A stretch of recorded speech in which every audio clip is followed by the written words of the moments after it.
All right, let's start. Hello, good morning, everyone. We are still waiting on for a little bit more people to come. Hopefully, everyone can hear me. If you can, maybe, I don't know, give a thumbs up or say okay in the chat box.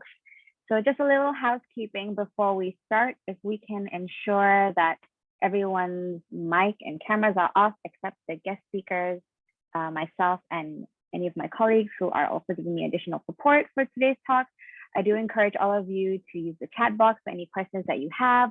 We'll circle back to them before we end today's sharing session. And before I start, I would like to introduce myself. My name is Fatin Muzini. I'm from Darussalam Enterprise. And just to make sure that you guys are all attending the right talk today, the talk today that we are going to be talking about is gaining profits with purpose.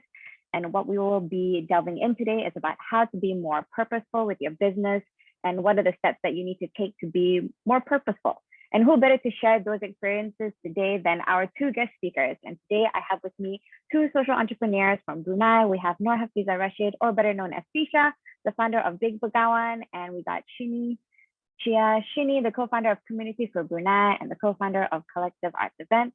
So perhaps I can get our guest speakers just to say hi, share a little introduction about themselves, get a shout out to anyone you may know who are part of our attendees. So maybe we'll start with Fisha first.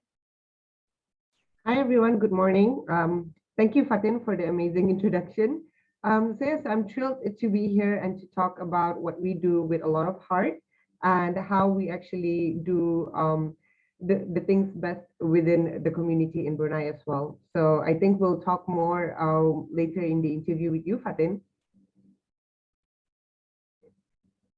And Shinny, a little introduction about yourself, or you want to say hi to anyone you may know out there?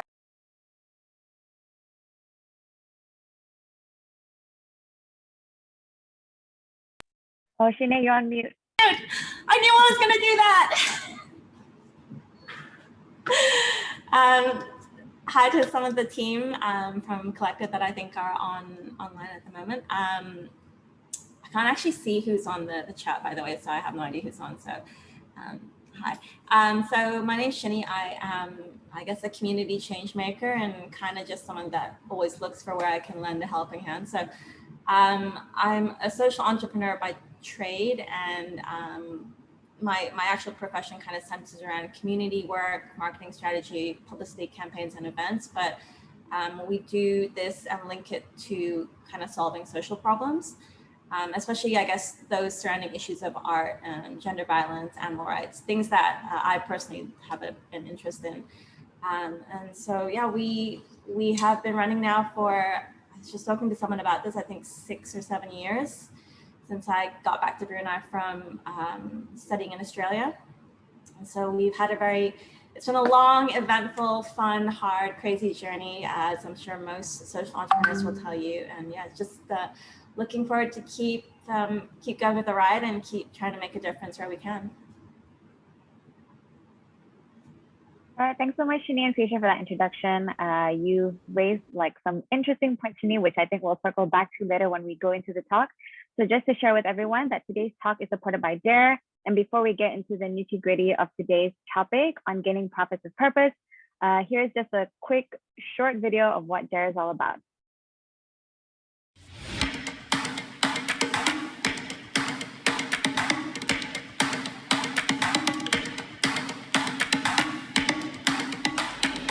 Our objective is basically to establish ourselves as a local eatery that prioritizes local resources. So since day one, our team has been fully local, and wherever possible, we get local ingredients. Pony Group, so that's the parent company for wholly owned subsidiaries like Pony Diving. We bring out tourists, we bring out locals scuba diving, and also for Pony Marine, so we do a lot of marine construction and underwater commercial diving services under that. And also for Pony Adventures, we do a lot of corporate team building all over Brunei. We are a co-working space with a clear positioning as a social learning hub. So we have been hosting multiple different types of events. Our vision is to create a very safe space for people to learn. When we started off Noise, it's about also introducing new, interesting ideas in the food and beverage industry. We're marrying modern Western sandwich styles with local flavor. We sell Mexican food and also mocktails. and we're located at Container Park. Our objective is to create opportunities for other people and as well as trying to provide high quality food. Basically, we're not from a business background, and when we found out yang ada opportunity to apply for Container Park, and we saw yang there's a chance for us to learn from there lah how to run a business. Kami jual bidara, produk bidara and stainless steel. Our objective is actually untuk mengenalkan the herba tempatan to all the locals. Kaimana is Brunei's very first dedicated refill store for refilling your dry foods and your body care products. We started Kaimana because we wanted to have a social mission of trying to reduce as much single-use plastic and removing it from the waste stream. The Acai Bar Sinderhan Berhad is the first company in Brunei Darussalam to introduce acai bowls.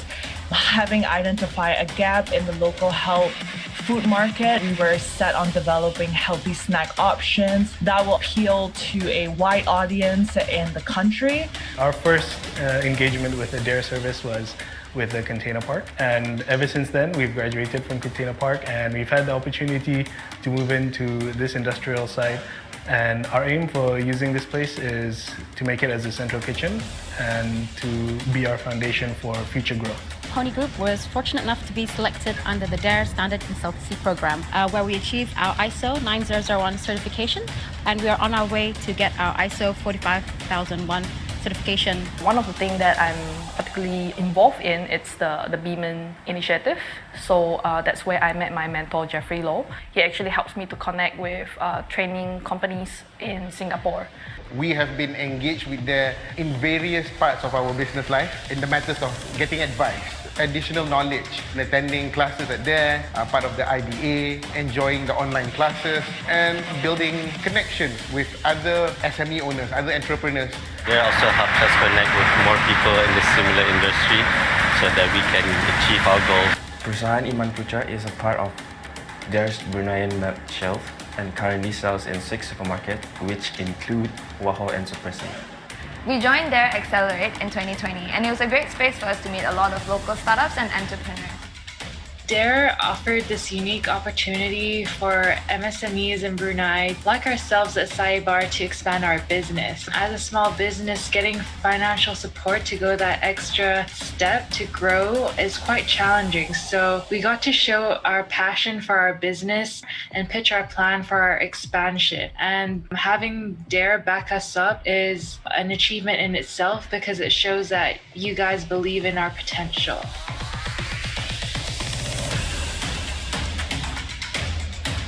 Hello, my name is Fakri Ishak. I'm from Top Folk. Hi, I'm Anna from Pony Group. Hi, I'm Ty from Pony Group. I'm CL from Maven's Hive. Hi, I'm Firdaus from Noise. Hi, I'm Sandy. Hi, I'm Zara. We're from the Acai Bar. My name is Abdul Kawi. I'm from Perusahaan Iman Putra. Hi, I'm Tiffany. And I'm Trish, and we are the co-founders of Kaimana. Hi, we're from Moisito. We would like to say thank you, Dare. Thank you, Dare. Thank you, Dare. Thank you, Dare. Thank you, Dare. Thank you, Dare. Thank you, Dare. Thank you, Dare.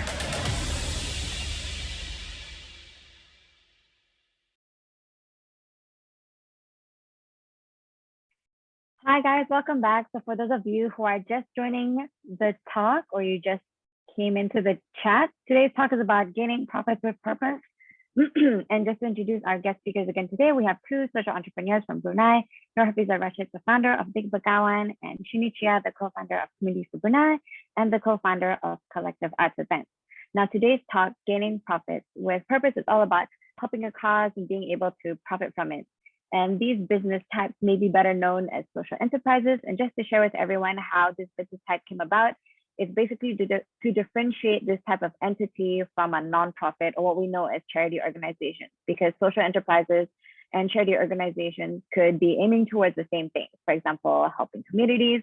However, charities, as we know, depend on donations to survive, whereas social enterprises or entrepreneurs run like business entities where they profit from helping the same cause. Now, in the general scheme of things, you know, when people start a business, it really all starts with helping a problem. So why aren't these businesses called social enterprises? So, and why is there a need to differentiate or have the term social enterprises? And today I have with me two social enterprises And perhaps we'll start and pose with this question first, being that, both Fisha and Shinny, you both identify yourselves as being social enterprises. Why do you feel the need to differentiate yourselves? Why not just be a business? Why is there a need to have this terminology, social enterprise? So maybe we can start with Shinny first on this question. Oh, okay. I think the funny thing is I actually didn't realize or know that we were a social enterprise to begin with. So it was never a thing of, I'm going to start a social enterprise and, tick all these boxes. Similarly, it wasn't even about starting a business. So and I think that's kind of where the differentiation kind of lies as well, which is the nice thing is that it really was for me just about solving a community problem or trying to do something good for the community. And then because I've kind of got like an entrepreneurial sort of background in terms of my education and, having grown up around very entrepreneurial parents, that all kind of came together naturally, and those skills kind of came together naturally in building the collective. And so, yeah, it was just, I think the real difference is that if you're really putting your cause first, if you're putting your purpose first, I feel like that's where the real differentiation lies, because entrepreneurs do solve problems, but I think in a traditional model, that's very much focused on putting profit first and your profitability first. And oftentimes what that means is that things like what's good for the environment, what's good for people's welfare in terms of wages, working conditions, all that sort of stuff, that gets put quite far down the totem pole of like what you value, what you balance out. So I think it's funny because we never, like I said, we never intended to, but I truly believe that if you have a very clear purpose and a true purpose, that kind of it tends to put you over the line of whether you're a social entrepreneur or you're a normal entrepreneur. Although I think that is changing with the times. It's kind of moving towards everybody now has to consider that because social enterprise has become so popular. All right, thanks for those thoughts. How about yourself, Fisha? I mean, I don't think there's anything wrong with, wanting to, whether did the change or did the purpose come first or did the profit come first? Because I feel at the end of the day, there's no wrong way to start it. Because I think at the end of the day, entrepreneurs will either start because they want to change something or maybe they want to make money, and sometimes these two eventually merge together. But what do you think about it? So for me personally, to be honest, it was something like, I would like to say it was a series of happy coincidences. So back when I started with Big BWN, it was just merely to basically fill in a lot of the gaps in the community. It was never something that was created to generate profit for us or to even generate income for us. So along the years of working within the community and working with so much small businesses around the country and working with so much amazing individuals, we basically just saw that the impact that we were creating was bigger than the income that we were supposed to do. And I thought that it was just generally not right for us to be getting with a whole business-minded model, I would think. It's not something that we thought that we would be getting profit out of. And along the years, I think we only started making profit after our third year. And that was only after us registering and becoming an actual business after that. And so within the first 3 years, it was just doing different kinds of projects. It was doing different kinds of initiatives. It was basically doing a lot of our impact-driven campaigns that we were doing along the years, throwing little marketplaces here and there. And it was just that. It was never with the idea of actually becoming a social entrepreneur. I had a different full-time job at that time when I started Big BWN, and only after I saw that we were doing so much more impactful things with Big BWN, I decided to quit my job and focus completely and fully on it as well. And along the years, it's been really exciting to see how we've managed to capture a lot of different successes and a lot of different things. And it's great to see how a lot of agencies have been supporting us, especially there as well, in fact. And it's been good to see how much we have grown since then. It's going to be 7 years for us this year as well. And I think Big BWN has grown in not only working with entrepreneurs, but we work with different kinds of things as well. And we run a lot of international projects in Brunei as well for other international organizations.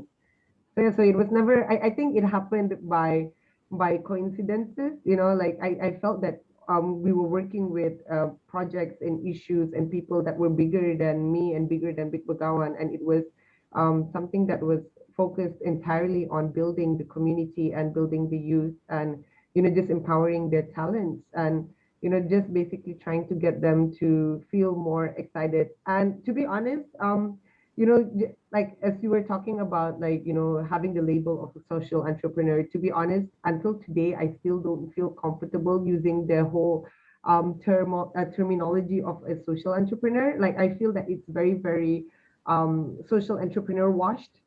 Because like, you'd see like almost every other person would say that, oh yeah, I want to be a social entrepreneur, but to be honest, they don't really hold the essence of being a social entrepreneur. I like to say that we run on a social enterprise model where everything that we do is focused on fixing issues within the community and the society, and we try our best to fill in any kinds of gaps that we see along as we go on with our different kinds of projects and initiatives as well. So yeah. All right, thanks, Tisha, for that. But yeah, I totally agree with what you say. The whole, this terminology, social entrepreneurs and everything. I think on a global aspect, it's something that's quite trending. I mean, I'm not saying people are doing it because it's trending, but the social enterprise, I guess, sort of ecosystem is growing globally. But in the context of Brunei, I think it's still a terminology that I think, they're still trying to figure out what that means in the context of Brunei. And I think that's why it's also really, I'm sure, like for yourself and Shinny, you're not really entirely sure or confident to say that you are this because it's not really a set terminology. I mean, even other countries, even for a certain certain kind of business, small, every country will term it differently depending on the data they have. Maybe it's by how much you earn, maybe it's by the number of employees that you have. But for Brunei, that social entrepreneur is kind of still, I would say, quite green, even though we've probably been having these talks for more than 5 years, but we're still not really quite sure what that means. So, that definition is not very clear. But how about for you, Shinny? I just wanted to kind of circle back to some of the things that Tisha pointed out. She quit her job and like she was able to look into this social enterprising aspect into a business probably in the first 3 years, you said, right, Tisha? So was that the same experience for you, Shinny, as well? Starting collective art. Well, yeah, I don't think we were, like I said, because the initial goal was not to run a business or not to make a profit, which was about sort of doing something within the community. I definitely wasn't focused on profitability at all. And so I think that skewed towards then having to go, okay, if you are going to be hiring people and renting an office and all this sort of stuff, you need to change your model a bit because you need to account for all of these fixed costs that you're going to have to deal with every day. It's not the same as if you're running something from your home and you're just doing ad hoc projects, that sort of thing. The weight of that responsibility kind of shifts your, I guess, the way that you run things. So I would say that, yeah, definitely in the first 2 years, we weren't profitable, but I think the really kind of cool thing is similarly for us, it was very organic. And so it was just, we would do one project and someone else would hear about us. They'd come to us and say, hey, we'd love to do something with you guys. Can we collaborate? And that would just lead to more opportunities. And eventually, I think we had kind of built like a nice sort of community where we got approached by corporate. And so when that started happening, I think it was that corporations recognized that what we were doing was something that they will be able to, I guess, marry with their own CSR initiatives or marry with their own marketing interests. So corporations all have CSR budget spend, they all have a marketing spend and marketing goals and stuff like that. And I think previously they were kind of following a very traditional role model of you just donate to the set XYZ charities, that's it, just tick the box. And then for your marketing, you just advertise on these 5 platforms and that's it. And then when we came in, it was really, I wanted to bring in a lot of the stuff I had learned from my time studying in Australia. And so I think that bringing in a different kind of feel, a different kind of, I don't want to say aesthetic because that word has been used so much over the years, but like a different kind of aesthetic or just a different kind of feeling to the marketing industry or events industry as a whole, that kind of shifted the industry a bit and then brought in more opportunities. And so then it sort of, in a way, was like a reverse chicken and egg situation where the industry kind of created itself. All right, thanks so much, Shinny, for your input. So, okay, so let's move on from, okay, we've kind of defined the social entrepreneur ecosystem, but now, because now we are in the year, or I guess in the realm of COVID right now, right? And that's such a big topic right now. And, COVID has affected so many businesses, but at the same time, some businesses have also thrived during this time, of the cleaning services, grocery stores, delivery services. So these are some of the businesses that thrive during this time. But within your industry, how did that affect you? Did it get any better? Did it get worse? And if it got worse, how did you guys sort of, just manage to just be able to sustain or just survive during that period? If you could share your experiences, maybe you could go with Keisha first. That's actually something very, very interesting. And I was just having this conversation yesterday with a group of people that we're working with for a project in Australia. And they were just saying how things have changed and pushed us to adapt within the last 2 years. And it's been amazing seeing how much room for growth and potential that COVID did show us. And I think although that, it definitely affected a lot of people and a lot of different things that we did as well. And to be honest, during the first wave and the second wave, it wasn't as bad as right now that we're having to, make things into a more virtual component. But after the second wave kind of started, we had to be ready to mobilize in any way we could, using the lessons we learned during the first wave and what we would to do in case something like this happens as well. And of course, I'm also very, very thankful to, our colleagues and peers in other countries where, they share a lot of their best practices on what they have to do. And to be honest, I don't feel that it had actually impacted us as a whole, to be honest, because a lot of the things that we did, we still went down, we still went out and, worked within the community. We did a lot of our community initiatives and campaigns, especially during COVID as well. We did a whole fundraiser, raising more than $150,000 just during the first wave. And then, doing a lot of different kinds of campaigns. Even during the second wave, when it just started last year, we successfully did quite a number of donation drives for migrant workers. We did a mask campaign for them as well. And of course, during this time, we thought that, it's not important for us to generate any kind of income because we felt that there were others who needed it more. And because we already had projects ongoing that we could have done virtually, so we didn't really think much of that. And all these projects that we were doing virtually had already, we already had made our income for that year, so it's fine. So we focused all our energy into helping the community and building off and supporting them there. And during the first wave of the pandemic, we worked with one of our local companies called Tapao to actually work with home-based businesses to actually give them a platform to go online and to, basically just help them to generate income throughout the whole month of Ramadan, because it started during Ramadan, the first wave. And a lot of them were feeling the pinch, especially the smaller businesses who, the owners would be needing 100% of their income to support their families and to, kind of just basically, go by the daily day-to-day expenses and stuff like that as well. And I felt that it was quite important for us to, step in and, realize that we need to come together as a whole and as a community to support one another, especially during those times as well. So yeah, I mean, I can't speak for other businesses as well, because of course everybody has had to work differently and find different ways on how they could sustain longer. But I feel that one of the biggest blessings that we had was the fact that a lot of the projects that we work on always has a contingency of like, what if we need to do something differently? So we are always ready to adapt, and we're always ready to look out for other opportunities, especially for us as well. Yeah. Thanks so much, Fisha, for all your comments. So yeah, I totally agree with what you said. Like, with the first wave, second wave, and then everything started to become digitalized and more virtual. But I think, yeah, this basically COVID has taught us. I think this applies to not just social entrepreneurs, but also just any business in general.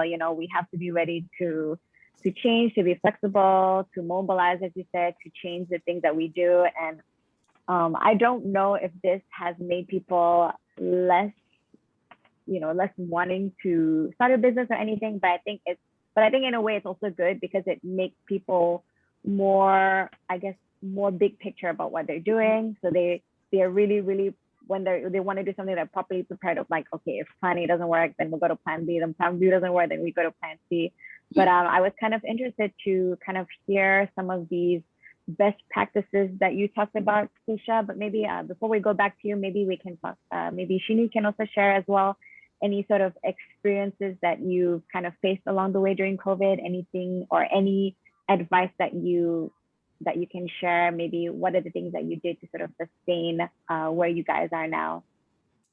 I think anyone in the in the events industry got hit super hard. It was a really bad time for everyone. I think the funny thing is that the current project that we're working on now, Community for Brunei, which is a CSR initiative, which is now under BIBD, that actually came out of the first wave of COVID. So initially when COVID hit, I think it was just this, everyone went into a mass panic of what are we going to do? And I was hearing from a lot of our MSME friends who do our festivals, that they just had no idea how they were going to cope because everything was moving so quickly. Things were changing, day by day, minute by minute, hour by hour. And people just didn't know how to sort of cope. And it was this big push towards, okay, you've got to go digital. And then everyone was asking, what does that even mean? What about the runners? What about, online payments? To set up a website and to get payment transaction services through that website, it's not a small cost. Like it actually could end up costing you, because of the way that we're not able to connect to the wider internet payment service market. We have limited options here. It does end up costing you possibly in the thousands. If you really want to go and get a professional website, that could even cost tens of thousands. And so we were just seeing a lot of small businesses that were saying, we can't cope with this whole thing of going digital so quickly. It's too much, too soon, too fast. We have no information. And so again, I think we looked at just solving a community need, and it was just about the people that we know and the people that have kind of stuck through the last however many years of us through all our events and stuff. They're suffering, and we need to find a way to protect these small businesses. And not only that, a lot of people would say we want to donate, we want to help, we want to volunteer, we want to do stuff, but which one do we go to? Like, what organization is the best one? Because a lot of the times it was like this feedback that I was getting, that there's a lot of duplication in the market, because you'd have loads of people doing amazing things, but then the mass consumer was just not quite aware of what is the best place for me to channel my funding. So I think we really looked at building a one-stop platform where, and it was built for the purpose of being a crisis platform, a one-stop platform where if you're someone that wants to donate to a cause, to volunteer, to help out, or if you're an MSME that needs to kind of go digital quickly, we provided like a one-stop shop for all of those services to help out. And then just by kind of looking at the community need at that point in time and addressing it, we, again, really luckily were supported by big corporates. And that turned into a business opportunity. So I think that business opportunity kind of grew and grew and grew, and it is now one of our core focuses as a business. So in terms of in terms of coping with COVID, I think we just got really, really lucky because, you know, had we not started Community for Brunei, I'm not 100% sure where we would be at that point in time. You know, no one knew what COVID was going to be. And of course, now that we are all used to it, you know, like Fisher was saying, you plan for the unexpected. You have to have 20 contingencies in place. But a lot of the people that I know that survived, they seem to have survived by working together, like putting aside the need to get all the profit for themselves and just going, okay, what can we do together and how can we work together so that we all make it? And then once the industry recovers, you know, we can kind of normalize back to standard competitive market practices. Thank you, Shinny, for that. But yeah, I agree. I mean, you know, as much during this time, you know, we mobilize, we prepare ourselves. But yeah, what your point was is pretty spot on. You know, like all these things are not cheap, right? Going digital, online payments, these smaller micro businesses may not be able to survive because these charges may be way too high, or maybe they're just not knowledgeable about these things. And yeah, where would they go to help with that? Yeah, with that. And I think circling back to what Fisha said, because you did share that, you know, you've been talking to people, they shared some best practices. So maybe you could share what some of those best practices were that were shared by your community. So I think most importantly, some of my friends from Malaysia were just sharing that how well they did their online marketing and taking businesses to their homes. But of course, this was also something that, you know, we see a lot in Brunei as well. We've got a lot of amazing small businesses that do really, really amazing marketing jobs. They have amazing content that they do. And so one of the things was just basically collaborating and finding the right partners to work with. And I think we got quite lucky with Tapao because when we were kickstarting Tapao together, you know, they completely agreed with the idea that, you know, because we want to help the small businesses to grow. And we actually wanted to, because we were just thinking about the whole purpose of, you know, giving them a platform to go online. And so, you know, we had no charges for them. You know, we only told them that we're only going to be taking like maybe a small 10% percentage of their, you know, invoicing and stuff like that.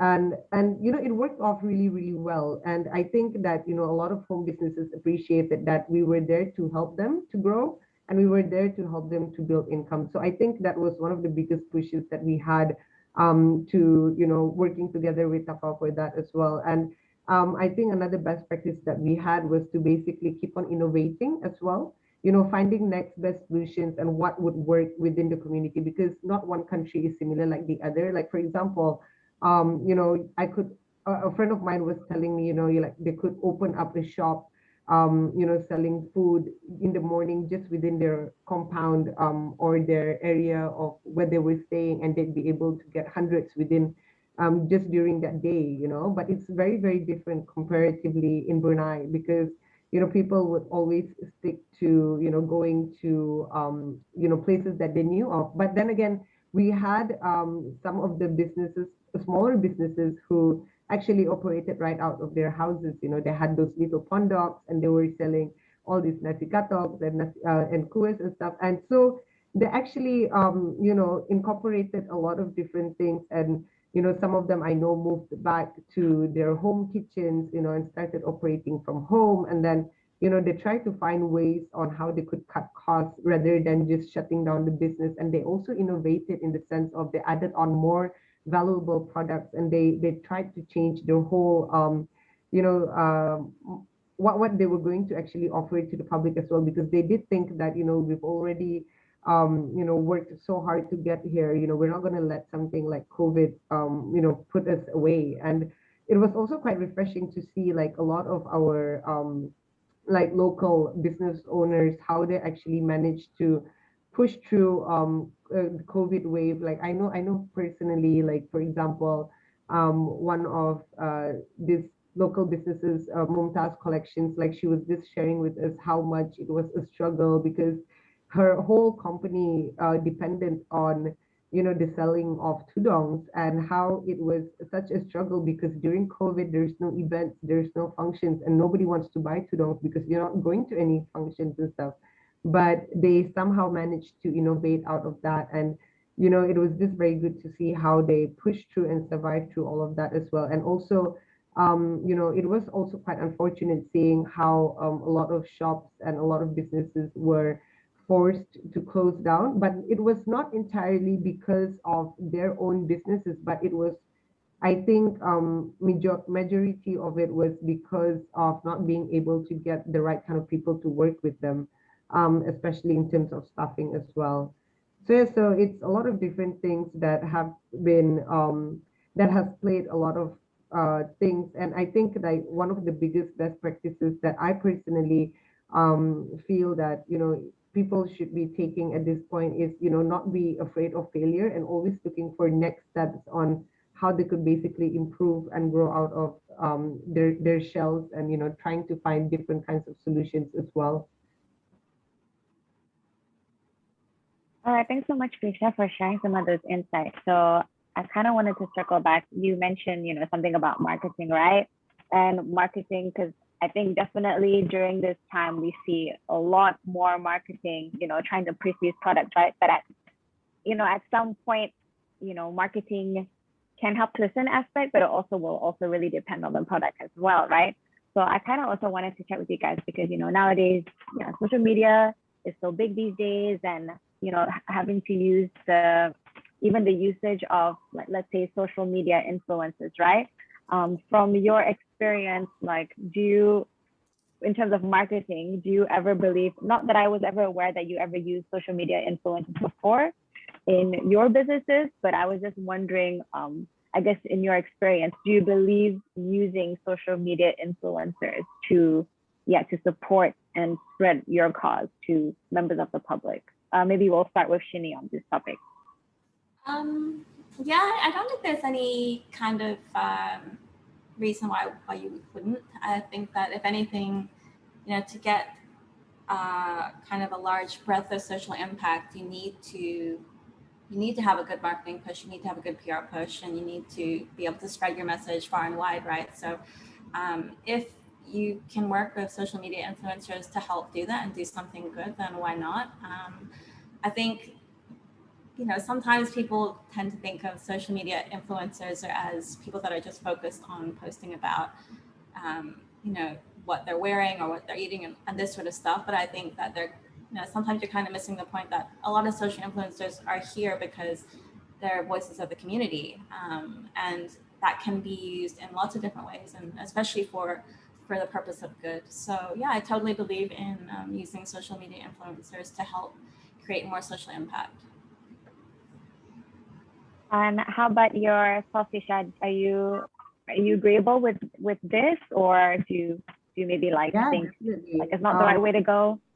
Yeah, I would definitely say so, because I do feel, especially social media influencers, they have their own reach and they're able to reach out to the masses much quicker than you would be able to. And I think, it's also the fact that because quite a number of them are already in the social eye, and people actually listen to them. So it's quite nice sometimes, when you get your influencer friends, sharing about your projects and your initiatives and just basically trying to get more people to be supportive of it.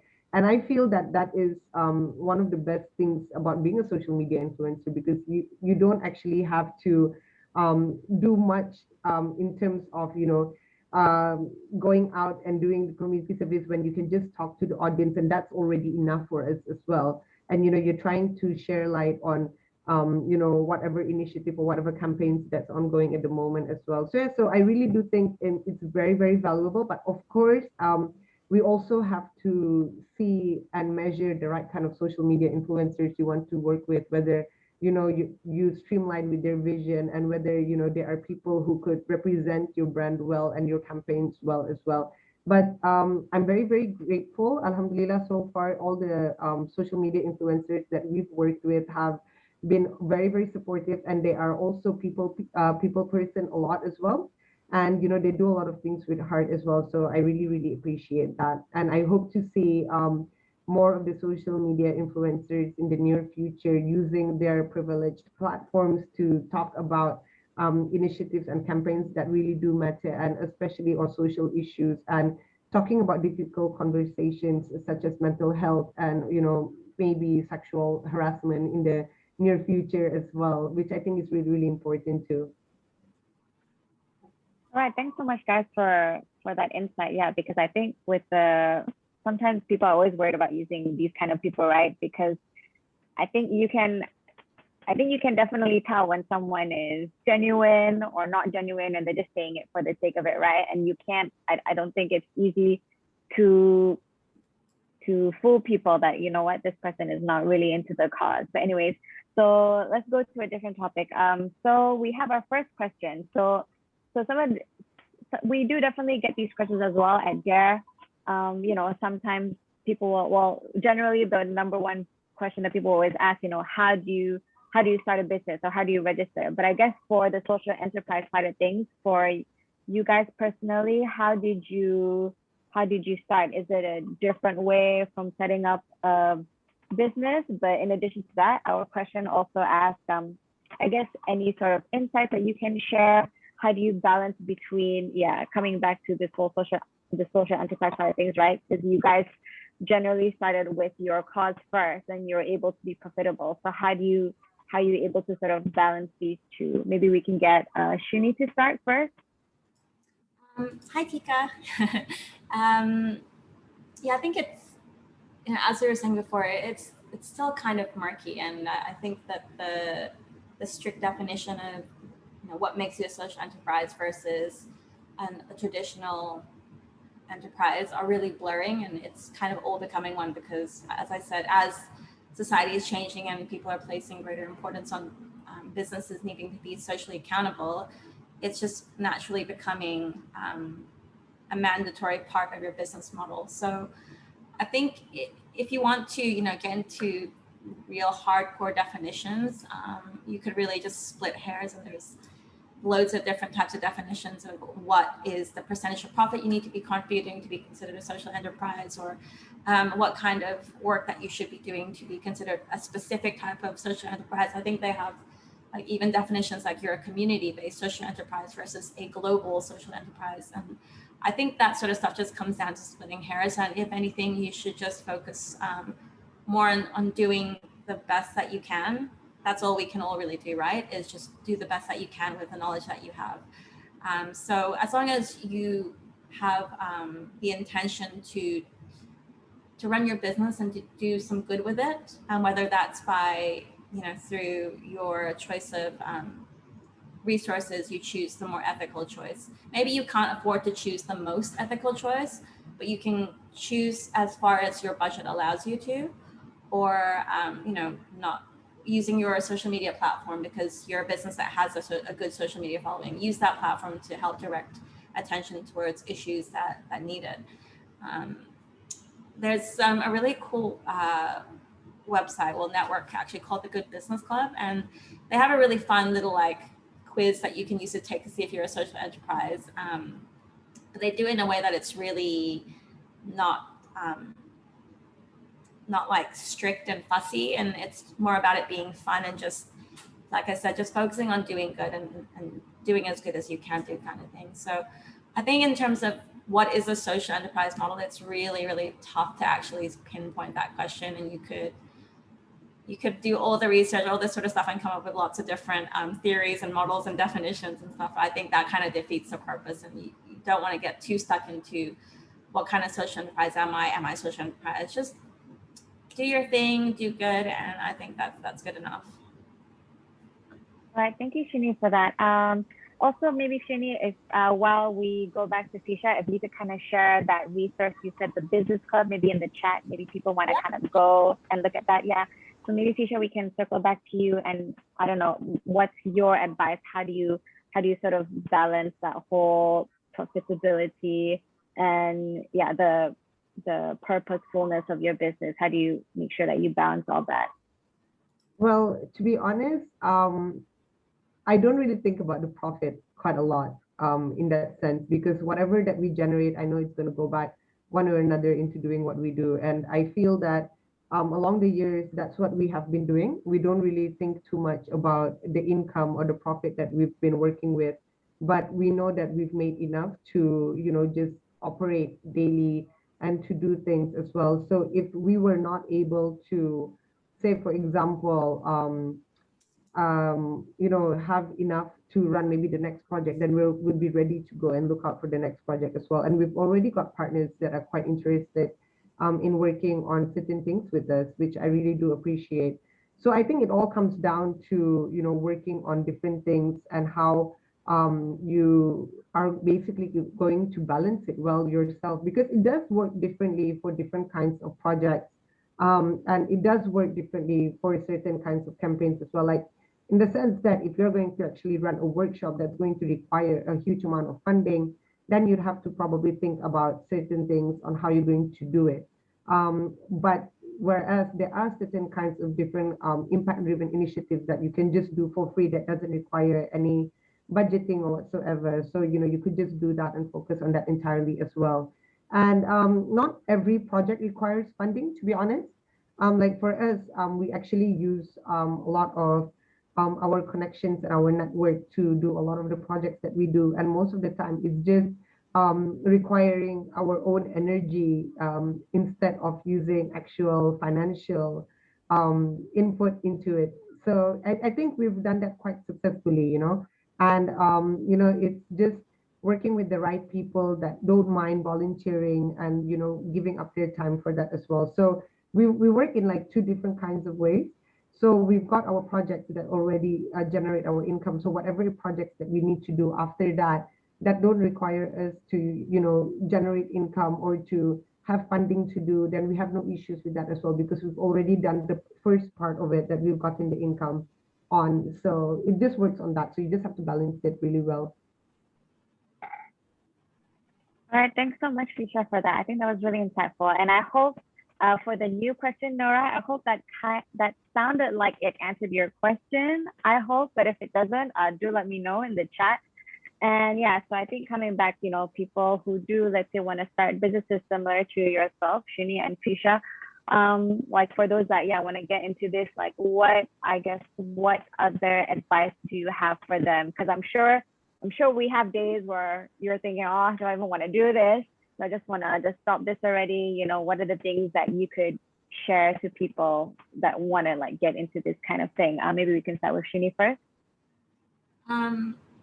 I think, the hard thing is always, it's nice and fun to do the stuff that you love, but then how do you actually make money and sustain yourself? I think one thing that a lot of people don't, none of us like to do it, but we have to think about the finances, and having a really strong ability to like know what your accounting means or financially forecast. I couldn't overrate that more. I think it's so important. And if you are not someone that's skewed towards that kind of stuff, get yourself someone who is, go get an accountant, go get some financial advice out there.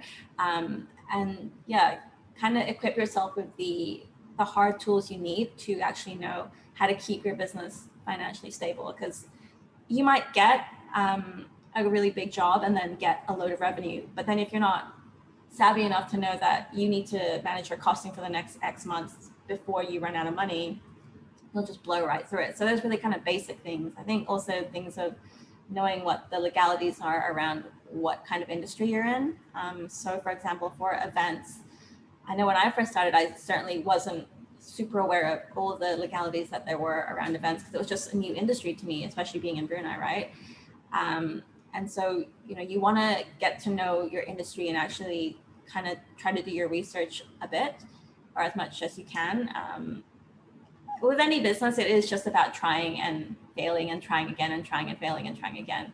We all know these like stories of these super famous entrepreneurs of they just keep going at it for years and years and years until they finally get it right. And every try that you make a mistake, or every try that you perhaps you bomb a meeting with a client, you learn from it and you just get better and better. So I think if you want to run a business, get your basic skills and just don't give up and keep going.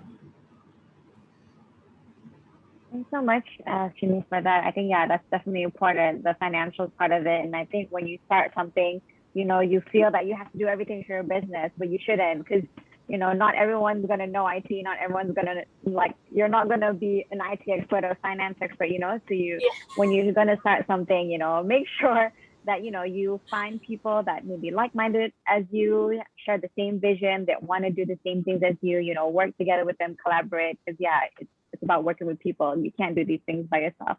So how about you, Fisha? Any sort of advice to share on how to, for those that want to start something similar to yourself? Sorry about that. Well, I always just tell people they're very, very simple, just do it. Like if you're not going to do it now, then you're probably going to regret it in the future of thinking like, oh, you know what, I should have done it. And I think like, don't let other people's campaigns and projects stop you from starting something like that. I've seen quite a number of people, they've been, oh, this person's already doing that. But it's not merely duplicating the initiatives, but I feel that sometimes you can offer something that would complement other people's projects or initiatives as well. And so it's the whole idea is to basically not think about others, but do what you think is needed at the time, because there are certain things that, for example, I see it, but you don't see it, but another person can't see it. But then there's a whole different issue that another person would be able to identify. So I feel that not one project is similar to the other. And I believe that, if you feel that you need to do some change and create some initiative, or, you want to start an enterprise that works particularly for this one thing, then I think maybe you should try and, identify what you can do, because there is a lot of room for potential, and there's a lot of opportunities that, we can always collaborate and work with one another to especially reach in the bigger sense, especially for Brunei as well. I do see that there's a lot of campaigns and community projects, especially currently with a lot of the government offices having their EDP, and a lot of them are currently working to do the community outreach projects as well. And then we've got the universities also doing the community outreach projects as well. And there's always some new community project that comes to mind. And I think that, if you feel that there is a need to do it, just do it.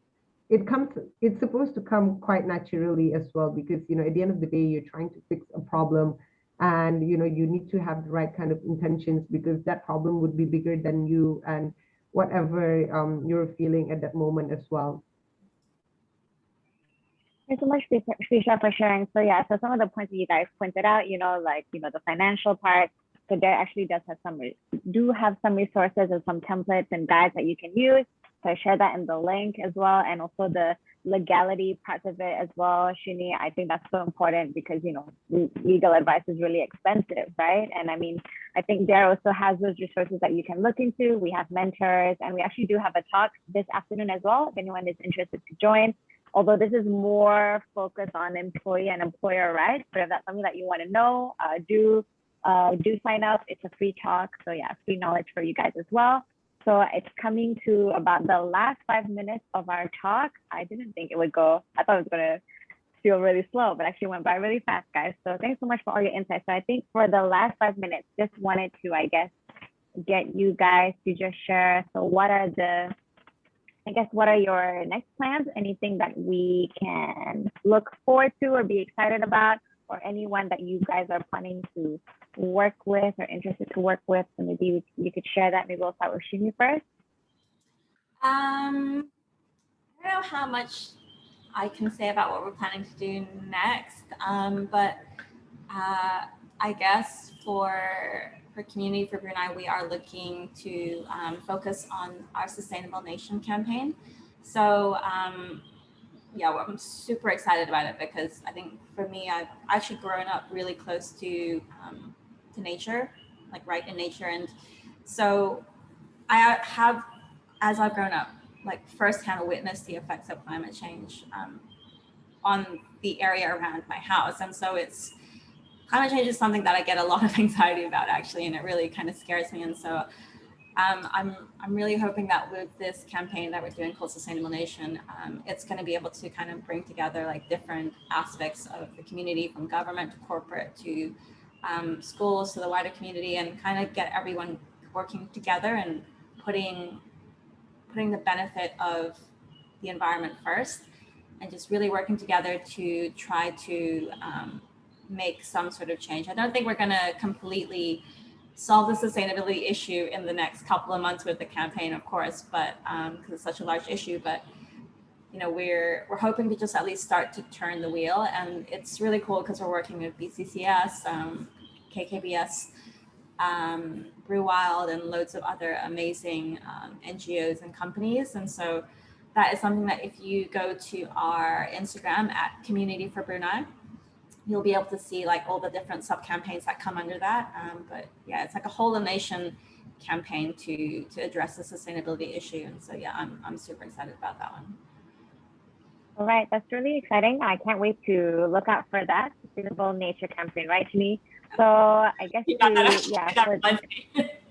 all right. So for the last few minutes, maybe Fisha, you can also share anything for us to look forward to for this new year, and anything maybe last words of wisdom or advice to share before we wrap up today's talk.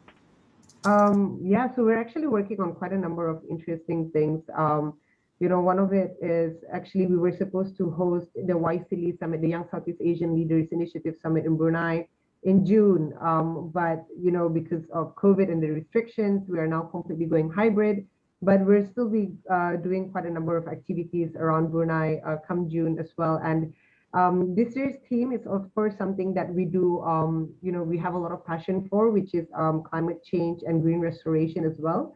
And with that, we're also, restarting our, we're continuing our climate change and environmental education workshops that we go to private and public schools around Brunei to do a lot of edutainment stuff, and it's quite interesting as well. And now it's going to be different because we'll be doing that virtually. And, it's quite interesting to see how there are still a lot of schools that don't really have access to internet. And so you could imagine, especially during these times, that they're completely cut off as well. And on top of that, we're currently working on a Zero Waste Southeast Asia Festival that will be working with zero waste leaders from all over Southeast Asia. And it's apparently the first of its kind that's ever been done within the region. And I'm very, very proud and happy to say that Brunei is going to be leading it from Zero Waste Brunei.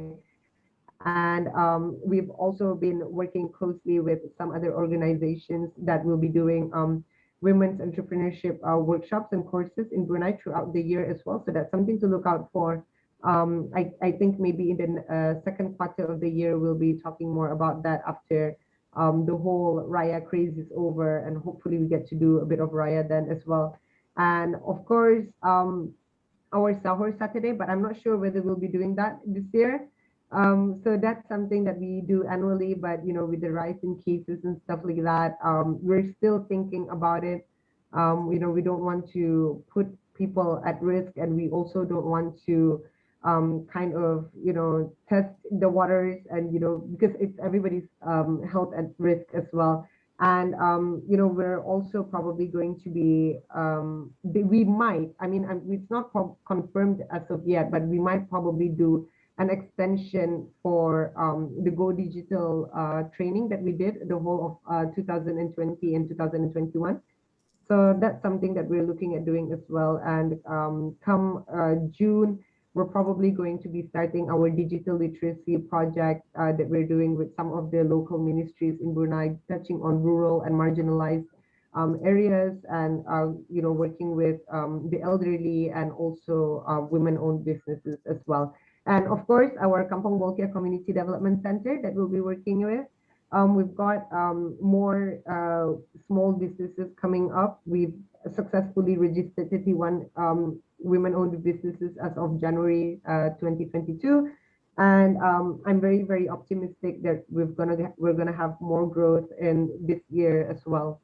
So yeah, so a lot of exciting things happening for us within Big BWN. Thanks so much, guys, for sharing that. Oh my God, Fisha, I don't even know how you're like an octopus. You have like so many arms. It's like, I was just doing all these things.